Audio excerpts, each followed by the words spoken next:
ओम नमस्ते प्रणाम मित्रों।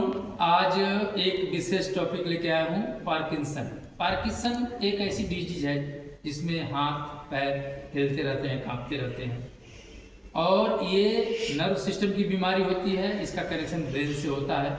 वैसे तो सारी बीमारियाँ लगभग दिमाग से ही शुरू होती है। तो इसके लिए हम क्या करें? सबसे पहला ध्यान रखना है कि किसी भी खट्टी चीज़ों को, किसी प्रकार की जो खट्टी चीज़ें उसको नहीं खाना। इस बात का विशेष ध्यान रखना। कोई भी नर्व सिस्टम की बीमारी हो, ये पहले प्राथमिकता है। दूसरा काम क्या करना है कि आपको मैं एक पॉइंट्स बता रहा हूँ। ये यहाँ से लेकर के ये अंगूठे के ऊपर, ये पूरा यहाँ से यहाँ तक मेथी दाना रोज इस पर लगाना है और उस पर टेप करके रखना है। ये बात विशेष ध्यान रखना है क्योंकि पूरी ब्रेन की पॉइंट यहाँ से यहाँ तक होती है। तो इस भाग से नाखून के और इस छोर तक ये पूरा मेथी दाना से भर के रखना है।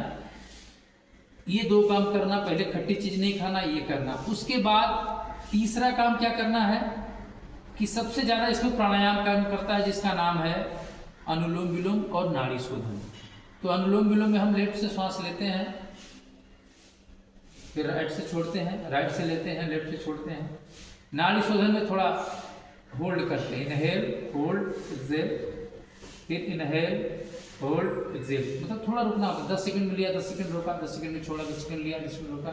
तो इसको रोकने से क्या होता है कि हमारी प्राण शक्ति का संचार होता है। जीवनी शक्ति, प्राण शक्ति, हमारे ऑक्सीजन को ही प्राण कहते हैं, ये ब्लड के माध्यम से जाता है। तो ये प्राणायाम क्या करता है, हमारे नर्व सिस्टम जो 72 करोड़ 72 लाख 10,201 नस नाड़ियाँ होती हैं, उनको सबल बनाता है, उनको मजबूती देता है नस नाड़ियों को।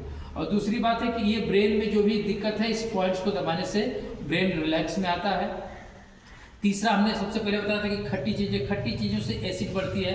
एसिड जो है कि शरीर में नस नाड़ियों की विकृति को और बढ़ा देती है। एसिड जितना बढ़ेगा नर्व सिस्टम उतना आपका वीक होता जाएगा। इसलिए इस 3 बातों का ध्यान रखना। और चौथी बात है कि आप कुछ आसन कर सकते हैं जिसमें कि हम सामने झुकने वाले कुछ आसन होते हैं। जैसे आप ये योग मुद्रा आसन कर सकते हैं, इसको भी पीछे करके हाथ को ऐसे कर सकते हैं, और शशांक आसन कर सकते हैं। इसमें सबसे ज़्यादा प्राणायाम को ध्यान में रखना है। कुछ औषधियाँ आती हैं जैसे नीरोग्रिट करके, ऐसे पतंजलि में, जो डॉक्टर की सलाह से आप ले सकते हैं। कुछ दिन आप इस बात को पूरा 100% मानेंगे तो पार्किंसन आपका दूर होगा। मैंने मुख्य बातें बता दी, वैसे इसके ऊपर और विस्तार में फिर वीडियो दोबारा मैं डालूंगा। तो 2-4 चीज़ों के जो ऊपर अपने आपको मैं बताया, इसके ऊपर ध्यान रखना और इन्हीं को थोड़ा ज़्यादा करना। और प्राणायाम बहुत ज़्यादा 1-2 घंटा 3 घंटा तक करना है। आप देखेंगे कि बहुत जल्दी आपको रिजल्ट मिलेगा। फिर आगे नेक्स्ट टॉपिक में हम इसके लिए पूरा विस्तार से वीडियो लेकर के आएंगे। ओम नमस्ते प्रणाम।